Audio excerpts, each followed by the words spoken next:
বিটলজুস সিনেমাটি সম্প্রতি 2024-এ মুক্তি পেয়েছে এবং এর IMDb রেটিংও বেশ হাই। মুভিটি সত্যিই আকর্ষণীয়। তাহলে শুরু করা যাক গল্পটি। মুভির শুরুতে আমরা লিডিয়াকে দেখি, যিনি একটি ভূতের বাড়িতে বক্তৃতা দিচ্ছিলেন, যেখানে তিনি বলছেন যে মানুষ এবং ভূত একসাথে একটি বাড়িতে থাকতে পারে এবং এর জন্য তিনি তাদের কিছু নিয়ম শিখিয়ে দিচ্ছিলেন। কিন্তু শো চলাকালীন তিনি অনেক অদ্ভুত জিনিস দেখতে শুরু করেন এবং তার শরীর খারাপ হতে থাকে, যার কারণে শুটিং তখনই বন্ধ করতে হয়। এরপর তিনি ওয়াশরুমে চলে যান কারণ তার হাত পা খুব কাঁপছিল।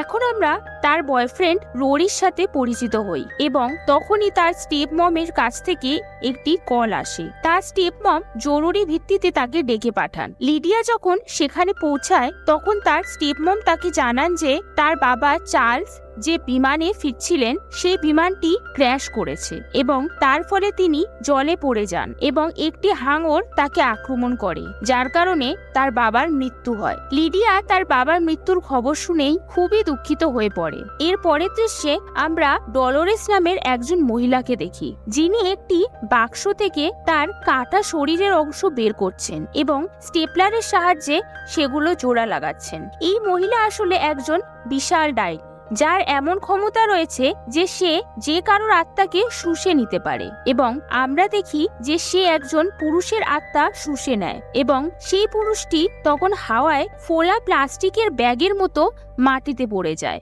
এর পরের দৃশ্যে আমরা এস্টেটকে দেখি, যে লিডিয়ার মেয়ে এবং সে তখন স্কুলে ছিল। তখন তার মা লিডিয়াকে কল করেন, সে মায়ের কল ধরেনি। তখন বাধ্য হয়ে লিডিয়া ও তার স্টেপ মমকে স্কুলে গিয়ে এস্টেটকে সেই খবর দিতে হয়। লিডিয়া তাকে বলে, তোমার মা এখন খুব কঠিন সময় পার করছে এবং এস্টেট তাও তার মায়ের সাথে ভালোভাবে কথা না বলে চলে যায়, কারণ সে তার মায়ের ওপর রাগ করে থাকে, কারণ তার মা তার কাজের কারণে তাকে ঠিকমতো সময় দিতে পারে না, যার ফলে এস্টেট খুবই কষ্ট পায়। এরপর দৃশ্যটি পরিবর্তন হয় এবং আমরা বিটলজুসকে দেখি। তখন আন্ডারওয়ার্ল্ডের এক অফিসার জ্যাকসন তার কাছে আসে এবং তাকে লেডি ডলোরেস সম্পর্কে জানায়, যে একজন সোল শাকার এবং প্রতিশোধ নিতে আবার জীবিত হয়েছে।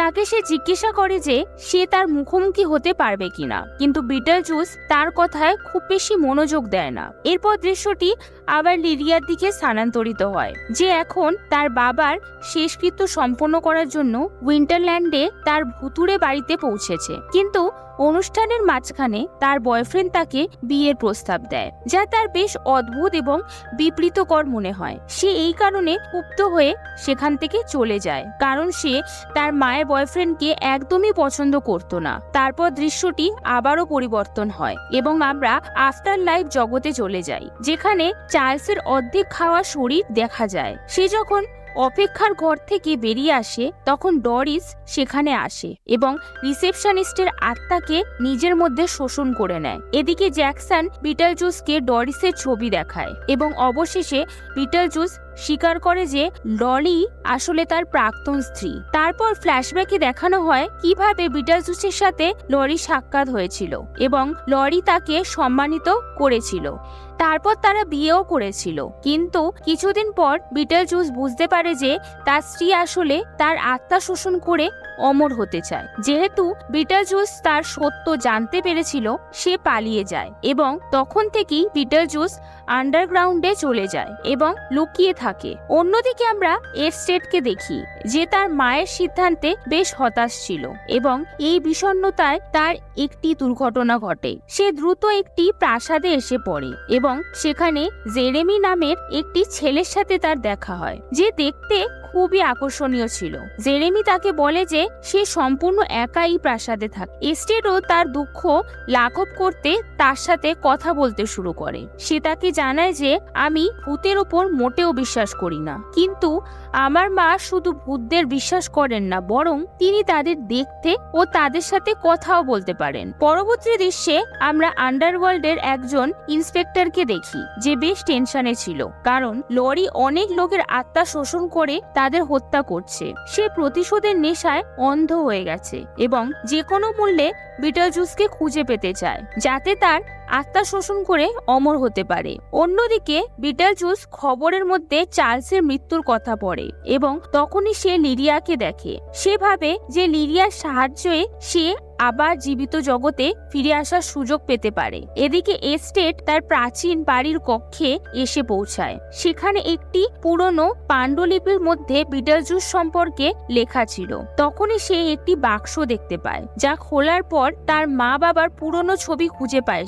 সে সেগুলো দেখতে শুরু করে এবং তখনই লিরিয়া সেখানে আসে। তারা কিছুক্ষণ একসাথে সময় কাটায় এবং এস্টেট তখন লিরিয়ার কাছে বিটেলজুস সম্পর্কে জানতে চায়। সে আসলে কে? লিরিয়া তাকে সঙ্গে সঙ্গে তার নামও বলার চেষ্টা করে। সে বিটেলজুসের নাম 3 বার বলতে অস্বীকার করে, কারণ সে জানে যদি সে তার করে তাহলে বিটেলজুস এই পৃথিবীতে আবারও ফিরে আসবে এবং এর ফল ভালো হবে না। এরপর সে দ্রুত এস্টেটকে নিয়ে সেখান থেকে বেরিয়ে আসে। এদিকে এস্টেট তার পরিবারের ছবি দেখার পর খুবই হতাশা হয়ে পড়েছিল। তাই সে জেরেমির কাছে আসে। তারা অনেক কথা বলে আর কথাবার্তার সময় এস্টেট তাকে জানায় যে সে তার বাবাকে খুব মিস করে এবং আজ পর্যন্ত তার বাবার মৃতদেহ সে খুঁজে পায়নি। কেউই জানে না কিভাবে তার বাবা মারা গিয়েছিল। জেরেমি তাকে বলে, তোমার মায়ের তো সাইকিক ক্ষমতা আছে, তিনি ভূতের সাথে কথা বলতে পারেন, তাহলে তিনি তার স্বামীর মৃতদেহ খুঁজে বের করার চেষ্টা করেননি কেন? তখন এস্টেট বলে, তিনি অনেক চেষ্টা করেছেন কিন্তু তিনিও বাবাকে খুঁজে পাননি। এরপর সে জেরেমিকে জানায় যে তার মা 2 দিন পর হ্যালোউইনে তার বয়ফ্রেন্ডকে বিয়ে করতে যাচ্ছেন আর সে কোনোভাবেই সেই বিয়েতে উপস্থিত থাকতে চান না। জেরেমি তাকে পরামর্শ দেয় যে সে সেদিন তার কাছে চলে আসতে পারে এবং তারা একসঙ্গে কিছু ভালো সময় কাটাবে, পিৎজা খাবে এবং মজা করবে, যাতে সে একাকিত্ব ও বিষণ্ণতা অনুভব না করে। এস্টেট তার প্রস্তাবে রাজি হয়ে যায়। অন্যদিকে লিরিয়া বারবার বিটেলজুসের ভিশন দেখতে শুরু করে এবং এতে সে খুব বিরক্তও হয়ে পড়ে।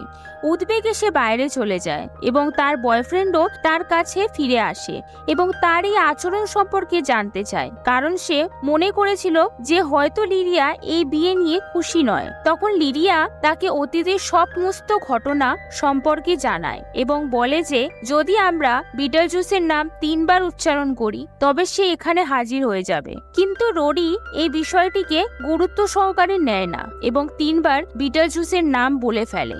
এরপর মাটিতে একটি বিশাল ফাটল সৃষ্টি হয় এবং তারা সেখানে পড়ে সোজা বিটেলজুসের অফিসে পৌঁছে যায়। সেখানে বিটেলজুস তাদের অনেক ভিশন দেখায়, যা দেখে লিরিয়া খুবই ভয় পেয়ে যায়। সে যে কোনো মূল্যে তার বাড়িতে ফিরে যেতে চায়, তাই সে 3 বার হোম হোম হোম বলে চিৎকার করে এবং এর ফলে তারা আবার তাদের বাড়িতে ফিরে আসে। রোরি যখন জ্ঞান ফিরে পায় তখন তার মনে হয় যেন সে কোনো স্বপ্ন দেখছে। লিরিয়া তাকে কিছুই জানায় না, কিন্তু এখন সে যতটা দ্রুত সম্ভব সেই বাড়ি থেকে চলে যেতে চায়। তাই সে তার সৎমা এবং এস্টেটের কাছে আসে এবং তাদের দ্রুত এই বাড়ি ছেড়ে যেতে বলে। কিন্তু এস্টেট যেহেতু এখন জেরেমির সাথে পরিকল্পনা করে ফেলেছে, সে জোর দিয়ে বলে যে তাদের আরো কিছুদিন সেখানে থাকা উচিত। লিরিয়া তার কথা মেনে নেয়। পরের দিন লিরিয়া এস্টেটকে জেরেমির বাড়িতে পৌঁছে দেয় এবং এস্টেট বাড়ির ভেতর ঢোকার পর সে দেখে যে জেরেমি একেবারেই প্রস্তুত নয়। সে এর কারণ জানতে চাইলে জেরেমি বলে, আমার মনে হয় আজকের দিনটা আমাদের বাড়িতেই কাটানো উচিত। কিন্তু কিছুক্ষণ পর এস্টেট বুঝতে পারে যে জেরেমি আসলে কোনো মানুষ নয়, বরং একটি ভূত। জেরেমিও এই সত্যিটি স্বীকার করে এবং জানায় যে 25 বছর আগে একদিন সে তার বাড়ির সিঁড়ি থেকে পড়ে গিয়েছিল, যার ফলে তার সঙ্গে সঙ্গে মৃত্যু হয়। তখন থেকে সে এই প্রাসাদে বন্দী রয়েছে। কিন্তু এস্টেটই প্রথম ব্যক্তি যে তাকে দেখতে পায় এবং তার সাথে কথা বলতে পারে। এই কারণেই জেরেমি তার প্রতি আকৃষ্ট হয়েছিল এবং সে এখন এস্টেটকে বিয়ে করতে চায়। কিন্তু এস্টেট তার কথা শুনে অস্বীকার করে এবং বলে, আমি একজন জীবিত মানুষ আর তুমি একজন মৃত ব্যক্তি, আমাদের বিয়ে কিভাবে সম্ভব? এই প্রশ্নে জেরেমি তাকে জানায় যে তার কাছে একটি উপায় আছে। যদি তুমি আমাকে এতে সাহায্য করো তবে আমি তোমাকে তোমার বাবার সঙ্গে দেখা করাতে পারবো। এস্টেট সাহায্য করতে রাজি হয়ে যায়। অন্যদিকে লিরিয়া যেহেতু সে জেরেমি সম্পর্কে কিছুই জানে না, তাই সে এস্টেটকে নিয়ে খুবই চিন্তিত ছিল। সে তার এক বন্ধুর সাথে এই বিষয়ে বিষয়ে আলোচনাও করে। তখন তার বন্ধু তাকে বলে, কোন জেরেমি? জেরেমি নামে সেই ছেলেটি তো 25 বছর আগেই মারা গেছে। এখন তো ওই বাড়িতে আর কেউ থাকে না। এছাড়াও তার বন্ধু তাকে জানায় যে 25 বছর আগে জেরেমি নিজের পিতামাতাকে খুন করেছিল। যখন পুলিশ তাকে ধরতে আসে তখন সে তার বাড়ির ছাদের উপরে একটি ছোট্ট ঘরে লুকিয়ে পড়েছিল। কিন্তু পুলিশ যখন তাকে ধরে ফেলে তখন পালানোর চেষ্টা করতে গিয়ে সে ছাদ থেকে পড়ে যায় এবং সঙ্গে সঙ্গে তার মৃত্যু হয়। এখানে লিলিয়া বুঝতে পারে যে এস্টেট আসলে জেরেমিকে নয়, জেরেমির ভূতকে দেখছে, আর এর ফলে এস্টেটের প্রাণ বিষণ্ণ হতে পারে। তাই এস্টেটের প্রাণ বাঁচাতে লিডিয়া দ্রুত জেরেমির বাড়ির দিকে দৌড়ে যায়। একই সময় জেরেমি তার বাড়িতে একটি গোপন দরজা খোলে এবং এস্টেটকে কিছু জাদু মন্ত্র পড়তে বলে। এরপর সে এস্টেটকে নিয়ে ওই দরজার ভেতর প্রবেশ করে এবং দরজাটি বন্ধ হয়ে যায়। ঠিক তখনই লিডিয়া সেখানে পৌঁছায়, কিন্তু ততক্ষণে অনেক দেরি হয়ে গিয়েছিল, কারণ সেই দরজাটি বন্ধ হয়ে গিয়েছিল। একই সময় আমরা লিডিয়ার সৎমা ডেলিয়াকেও দেখি, যে তার স্বামীর মৃত্যুতে খুবই মর্মাহত ছিল। তাই সে সাপের কাছে নিজেকে কামড় খাইয়ে আত্মহত্যার চেষ্টা করে, যার ফলে সে সঙ্গে সঙ্গে সেখানে মারা যায়। লিডিয়ার যখন তার মেয়েকে বাঁচানোর আর কোনো উপায় ছিল না, তখন সে বিটলজুসের সাহায্য নেওয়ার সিদ্ধান্ত নেয়। সে বিটলজুসকে জেরেমির বইটি দেখায়। বইটি দেখে বিটলজুস জানায় এস্টেট যে মন্ত্রগুলো পড়েছিল সেগুলি আসলে একটি চুক্তি ছিল, যার মানে জেরেমি এবং এস্টেট তাদের আত্মা একে অপরের সাথে বিনিময় করতে যাচ্ছে। এর মানে ছিল জেরেমি এস্টেটের দেহ পাবে আর এস্টেট মারা যাবে। এই কথা শুনে লিডিয়া খুবই ভয় পেয়ে যায় এবং বিটলজুসকে সাহায্য করতে অনুরোধ করে। তখন বিটলজুস বলে যে সে তাকে এক শর্তে সাহায্য করবে, যদি লিডিয়া তাকে বিয়ে করে, কারণ যদি সে তাকে বিয়ে করে তবে তার প্রাক্তন স্ত্রী ডেলো তাকে বিরক্ত করবে না। লিলিয়া তার মেয়েকে বাঁচানোর জন্য বিটলজুসের শর্তে রাজি হয়ে যায়। এরপর বিটলজুস একটি দরজা খোলে, যার মাধ্যমে তারা দুজনেই আফটার লাইফ জগতে পৌঁছে যায়। তবে সেই দরজা বন্ধ করতে ভুলে যায়, যার ফলে অন্যান্য আত্মারা বেরিয়ে জীবিত জগতে চলে যেতে শুরু করে এবং সেখানে উপস্থিত লোকজনকে ভয় দেখাতে থাকে। এদিকে জ্যাকসন খেয়াল করে যে তাদের জগতে কোনো জীবিত মানুষ প্রবেশ করেছে, তাই সে বিটলজুসকে এবং লিডিয়াকে ধরে তার এজেন্টদের পাঠায়। এদিকে এস্টেটের মাথা ঘোরা শুরু করে এবং জেরেমি স্বীকার করে যে তারা যে মন্ত্রগুলো পড়েছিল তার মাধ্যমে এখন তারা একে অপরের সাথে জীবন বিনিময় করতে চলেছে।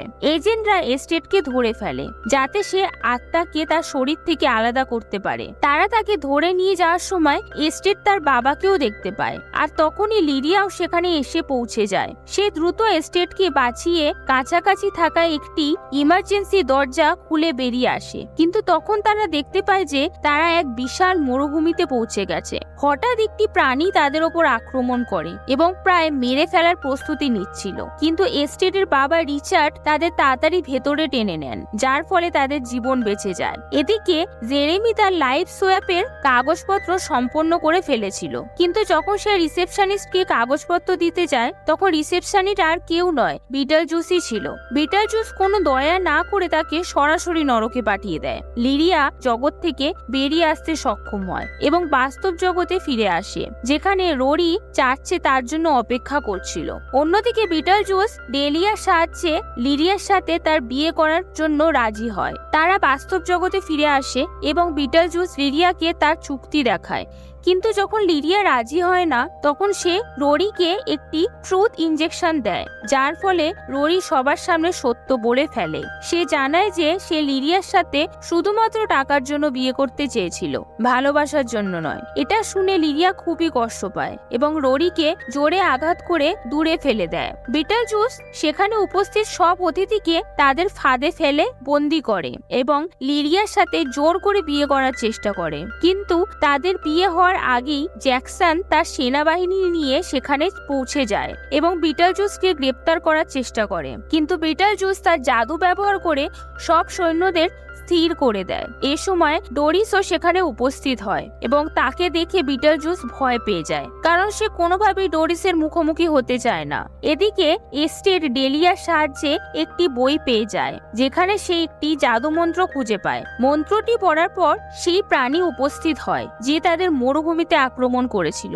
সেই প্রাণী সেখানে এসে ডোরিস এবং রোরির উপর আক্রমণ করে এবং তাদের নিয়ে আফটার লাইফ জগতে চলে যায়। তাদের চলে যাওয়ার পর বিটলজুস আবারও লিরিয়ার সাথে বিয়ে চালিয়ে যেতে চায়, কিন্তু ঠিক তখনই এস্টেট সেখানে এসে উপস্থিত হয়। বিটলজুস তাকে চুক্তির কথা মনে করিয়ে দেয়। তখন এস্টেট বলে, তুমি আফটার লাইফের আইন ভেঙেছো, কারণ আইন নম্বর 699 অনুযায়ী কোনো ভূত জীবিত জগতে আসতে পারে না, কিন্তু তুমি এখানে এসে এই আইন ভেঙেছো, যার ফলে এই জগতে করা কোনো চুক্তি বৈধ নয়। এস্টেটের কথা শুনে বিটলজুস একদমই চুপ হয়ে যায়। এরপর লিরিয়া 3 বার বিটলজুস বিটলজুস বিটলজুস চিৎকার করে, যার ফলে সে তার দেহ বাতাসে ভাসতে শুরু করে এবং একটি বড় বিস্ফোরণের মাধ্যমে ফেটে যায়। এরপর বিটলজুস সেখান থেকে উধাও হয়ে যায়, আর সেখানে থেকে যায় শুধুই ধোঁয়া। বিটলজুসের মৃত্যুতে সব সৈন্য যারা স্থির হয়ে গিয়েছিল তারা আবার চলাফেরা করতে শুরু করে।